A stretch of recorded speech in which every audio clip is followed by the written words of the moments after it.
Welcome to Greenlight International Trust Bring a Smile, our 12th anniversary Bring a Smile, which will be held in Binga on the 26th of April. We are holding a fundraising dinner to fund this Bring a Smile on the 29th of March in Batanai Gardens from 7 p.m. to 9 p.m. We have tickets that we are selling from the cost of $10, $20, $30, and $50. Please get in touch and attend this fundraising dinner through our contacts that are written down there. I thank you. Kulian TV atibatike zvechopu chopu zviri kuseka vanhu vakavhunza Chamisa vachiti makaita dialogue here naMudarageza. Pane misunderstanding iri kuitwa nevanhu pakati pedialogue nekungotaura zvinhu vanhu vachiita just a general discussion. Handiti uri kupaona manje. Ndoda kuti udzokere kuma videos amudhara wangu uchavanzwa vachitaura havana kutaura nezve havana kuisa he didn't put the word dialogue. Havana kumbotaura takaita dialogue naKasukwere because of Kasukwere and unozviziva kuti Kasukwere haasi muZimbabwe. Handiti havana dialogue yavakaita. Saka vanhu vachibvunza aChamisa vakati dialogue. Vakati saka imi makagara pasi mukatonyatsokuita sort of a conference meeting yamakanga mutori face to face naMudarageza muchinyatsodiscussa nekuplana kuti zvinhu zvamuchaita ndezvipi. Mudarageza ukanyatsokutera speech yavo Mudhara vakakonsultana nevakomana vachivaudza kuti vakomana chimiro chezvamakasangana nazvo because vageza kuya kwavakaita kuvana veZimbabwe. He also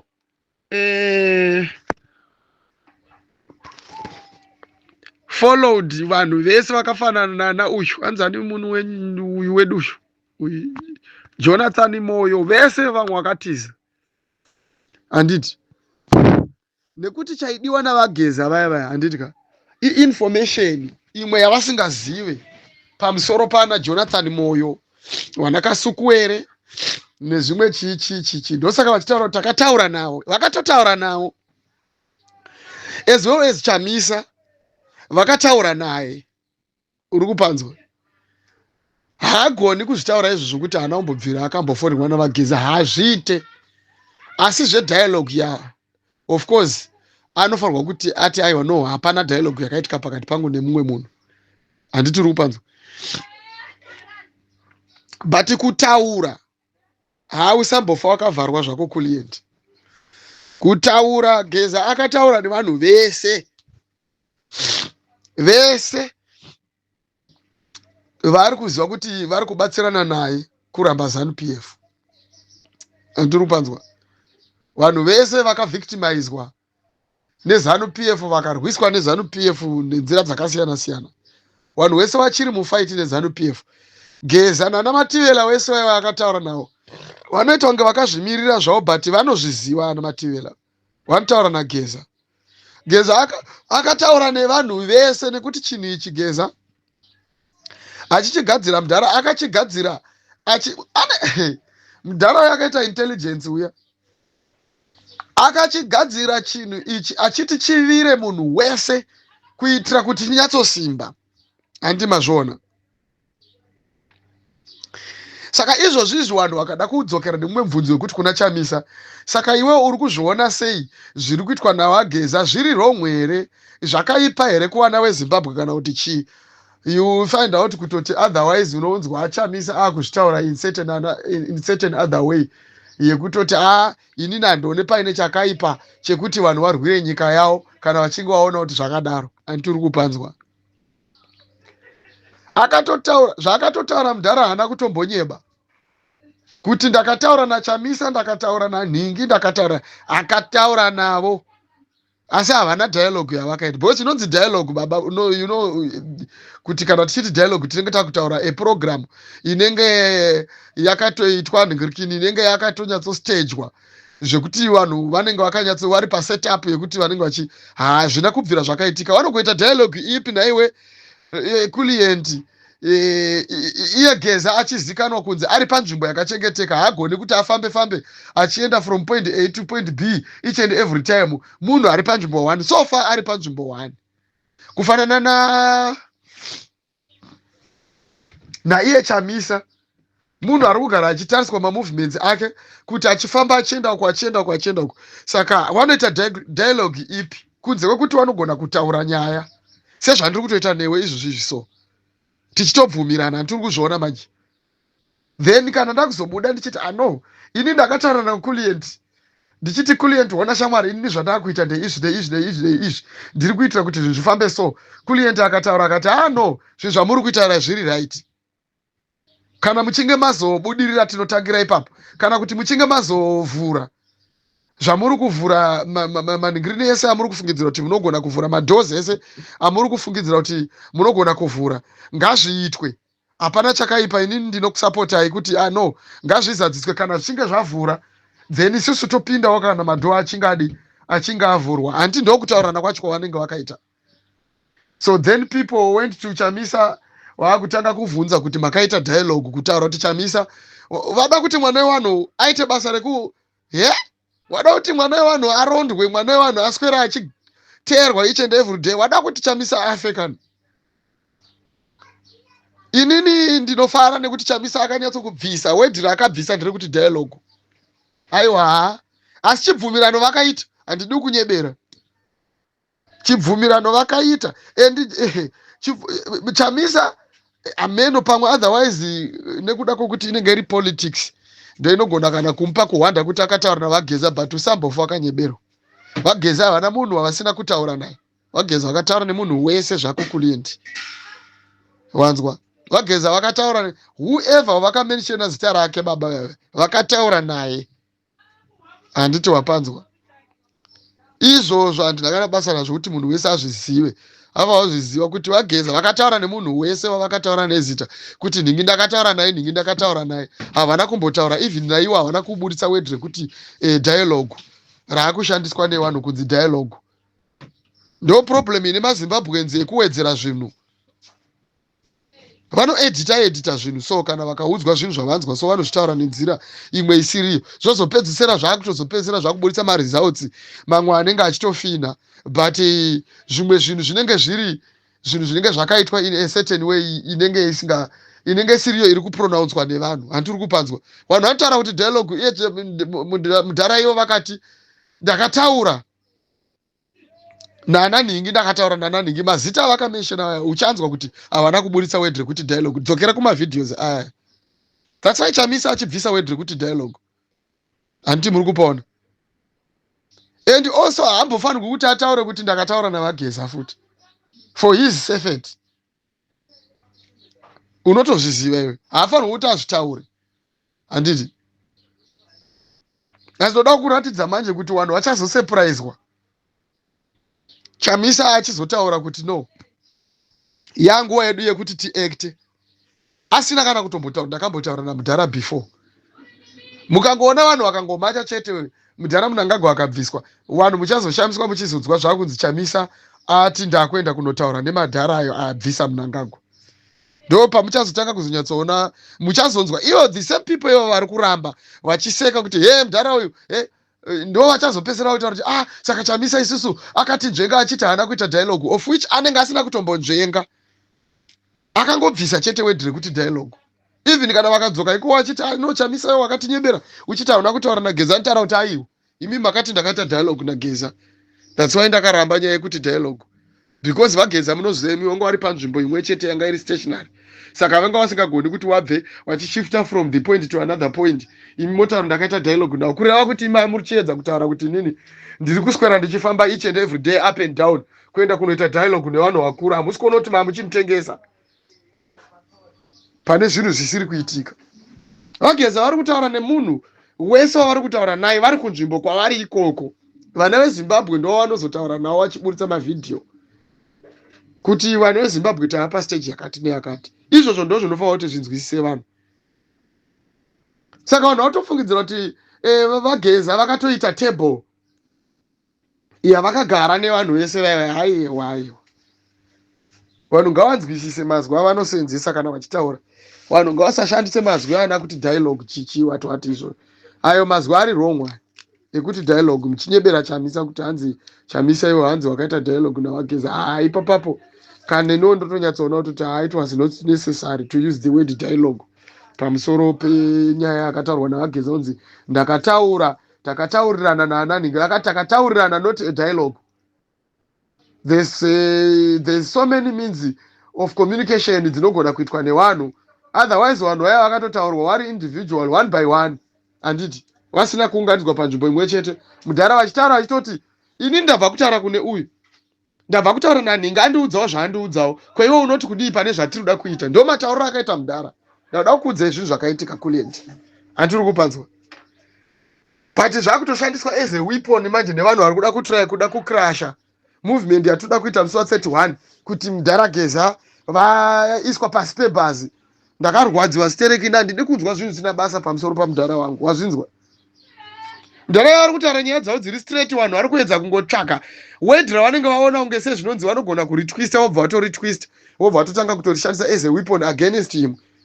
That's what I hate about my elder person like Mudhara Geza. Mudhara wangu inini chiwataura kuti hanzi he was put under the bus. Haiwa man, bvisai zvimastatement zvenyu izvo, get away, fuck off. Zvinondishatirisa zvinondiboha izvo.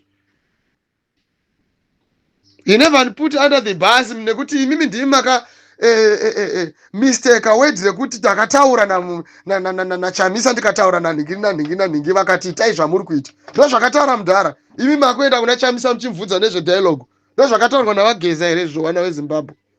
Kuliend unoona zvinhu zvinoita vanhu so. Zvimwe zvinhu so ndosaka ndichitaura ndichiti you always play on go vana veZimbabwe imini. Munozvita kunge muri wise stereki muchitaura chirungu chisina basa muchiziti he makadzidza muri wise.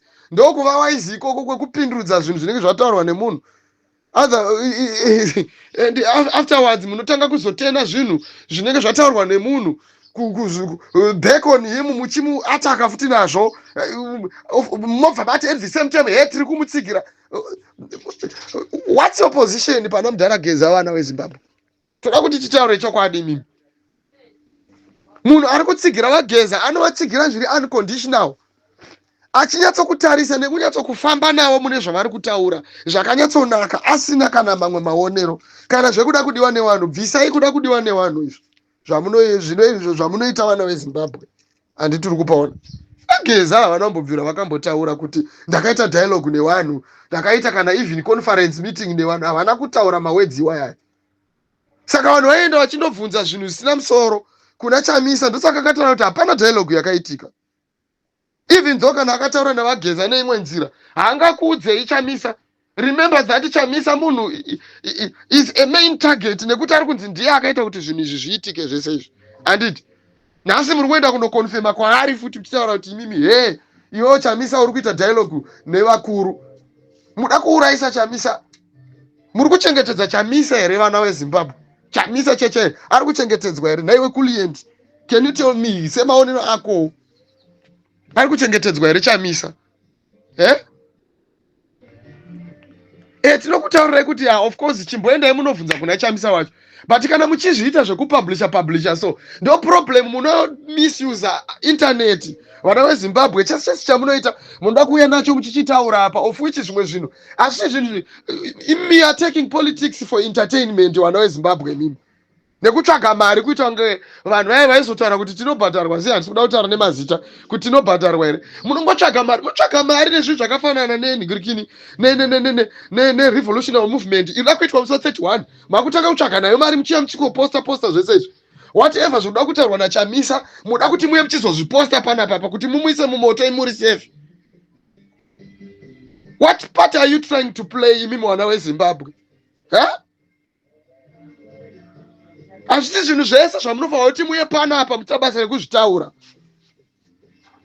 Muda kutaura naChamisa imi moyo muchisozvisa pamberi pewanhu kuti Chamisa imi kana mukaona Chamisa achiavoida kubudikira pane wanhu iye ndiye ari kuona kuri kubva mhepo nekuri kuenda mhepo but imi muri kuenda kusikonomufosa muchimubvunza nemumwe mibvunzo yezvinhu zvisina kuitika nezvimwe zvinhu zvisina kutaurwa muchiya musikoouya nazvo kusikozviita just an entertainment panapa pasocial media. Vana veZimbabwe Kulient ona zviri kuita vanhu vako vanenge vachikutumira maaudios vachikutumira zvimwe zvinhu iwewe nevamwe vanhu vaunoshandidzana nawo muYouTube muchiinhingirikina onai zvinhu zvamunopostiswa nevanhu vamwe vacho ndivo vari kutoenda in personal kuhingirikini kuakaunti yauyu yaChamisa uku kuenda kunomubvunza nhaiwe Chamisa vapedza kana akati inini ndakati vanhu vamachemusi wa31 muda kuya nazvo kuti panapapa just for entertainment kuti muwane malikes muchiwana chichichi muchipisa Chamisa muchiona mudhara anova ndiye anotorema chaiye ari kupisirwa imba uku nekurwiswa each and every day mafamily members vari kumhanya vachita sei vanhu vachisiri safe vekuageza. You want to do the same kufamily kwaChamisa vana veZimbabwe? What is that? Ndokungwara kwacheko kwamai muchiti takachenjera hatidi kushandiswa chichichi ndokuchenjera kwacheko koko ndokusada kushandiswa kwacho kwamuri kuita ikoko. What are you contributing before 31st March? What are you doing? What's your contribution in this thing? Kurwisanisa kudzitunganisa ndo zvenyu zvamuri kucontributa here? Munoti imi wageza vakati ndakaita dialogue vakaburitsa wedre kuti dialogue vari veZimbabwe. Are you serious? Nyika iyi muri kuida here kana kuti muri kutoita entertainment nenyika yenyu nekuti imi makuwana mari especially imi munoposta panapa imimi ma content creators mese imi mese nekuti hamuna nzara ka nekuti YouTube iri kubhadhara Facebook iri kubhadhara pamwe maybe ndiri kungoedza kuvhunza nekuti mamwe mabuditsira amunoita zvinhu panapa haite. You are shooting an on goal kurwera bhora mugedhi menyu imi muchiti hadzi tiri kurwira kuti Zimbabwe isunungurwe tiri kurwira imi muchida kufumura Chamisa kuda kuexposa Chamisa muchifunga imimi munozviti muri wise makaenda kuchikoro chichi wati vanhu vane wisdom chaichaiwo ndo zvavanoita kuna leader vari kuda kuti vataura kuti right izvi Chamisa ari pastanzi yakati nenyaya yezvinhu zvacho saka izvi tiri kutofamba tiri kuenda. Hapana kana hwani chamuda kumbovigawo kana muda kumbovigiridza hapana kana mutungamiriri wenyu wamuda kumbovanzawo vese muda kuwaisa pachena so hondo ichitika kudzimba dzavo imi muchidya muchiguta nekuti isusu tinoita malikes tichisubscriber tichiita zvese whatever everything. Are you serious? Zvakafanana nekuenda nekamera pamberi pemunhu womubvunza kuti unenge uri mustreet here musi wa31 anourayiwa ka before 31 wacho asvika imi muchizvoona kuti munhu angagwa ari busy kuuraya vanhu ari kutsvaga kuita hondo. Ndakabvira kare ndichitaura zvinhu zvakawanda panapa. What are you trying to do?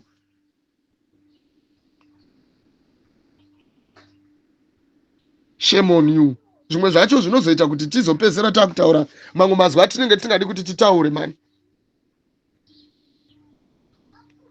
Hapana zvamurumbo contribute apa kana muchiri kuita zvinhu zvakafanana neizvizvi. Kuti Comrade Bombshell Geza is thrown under the bus by Chamisa nekuti akamubvunza isusu kuti iwewe wakaita dialogue here namudhara akati I never been part of any dialogue. Imimi makanzwa zve-dialogue zvakataurwa navageza kana ye Chamisa wacho chaiye akavaona vageza vachiburitsa nhingirikini atoziziva kuti mudhara havana kumbotaura nezvekuti hanzi pakaitwa dialogue. Vanoita dialogue naniyo mudhara uchiziva kuti vari panzvimbo imi muchizviziva kuti vari panzvimbo 1 yavari kugara vari inonzi ndo the only safe place kwavari ivo.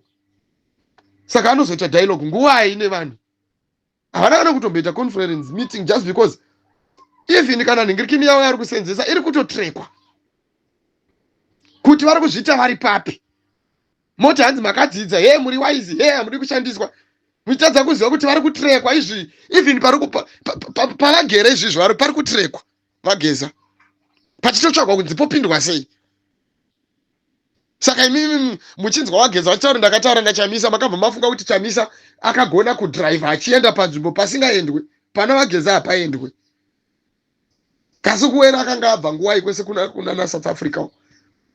vese ava muri kunzwa vakanga vabva nguva yekuti vakwanise kunhingirina, or else muri kufungidzira kuti vakaita conference meeting vageza havana nguva yekuti vaswera vachiita zvinhu izvo, just because zvinhu zvavari kuita zvinhu zvavari kuziva kuti vari pakunzvenga, handiti vachimirira nguva kuti inyatsosvika.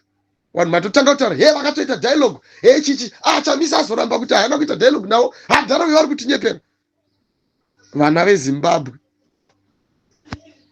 chiramba henyu muchitungamirirwa naED kana musingade kumacha, rambai muchitungamirirwa zvenyu naED. Ndoda kuti muone nyembe dzaaroda kupfeka ipapapa kana achinge apedza, ndo pamuchazonyatso kuona kuti takanga tichifira isusu tichicomplaina sekucomplaina kwandiri. Handisi kukupopotera, handisi kukutukai, ndiri kucomplaina stake pane zvinhu performance yamapefomero amuri kuita vana veZimbabwe, especially kunyanya kune vanhu vari kuningirira zvinhu. No, tara chokwadi. No, ndiri kutocomplaina kwamuri, ndiri kutocomplaina zvakatonyanyisa, nditocomplaina zvimwe zvinhu zvakatonyanyisa. Nhasi date ndiani? Everyday ndiri kugara ndichitaura ndichiti tatosvika musi wa31. Nhasi date ndiani? Muchiri kuposta zvinhu zvakadai. Munofunga kuti Chamisa ari safe here imini? Wokuti muda kuti anyatso kutaura kuti he takatozodai tikazodai. Seriously? Vana veZimbabwe kani, come on man. Sadaro man imini. Chero dzenyu idzo dzechikoro chamunoti makaenda idzo ngadzishande zvakanyatsonaka. That's why sometimes tichikuudzai kuti chikoro chenyu icho chamunenge muchiti hanzi yechikoro chinozoda wisdom iri natural mumunhu. So handiti nekuti izvizvi tiri kutaura nezvana uyu mutsvangwa, handiti chikoro chinozongodawo wisdom. Handiti munozviona manje kuva nemunhu so ane pfungwa dziri advanced, so dziri natural advanced. Musadaro mani vana veZimbabwe. Ndarwadziwa stereki nezvimwe zvinhu zviri kucirculata musocial media umu. Ndarwadziwa zvimwe zvisingatomboiti, ndarwadziwa zvimwe zvisingatomboiti. Ini vageza ndotovarwira sekurwira kwandiri kuita vanhu vese vari kuopoza Ngirikini Mnangagwa nevanhu vake. Handiti muri kuona? Saka ini ndinotorwira munhu wese ari kuopoza vaMnangagwa.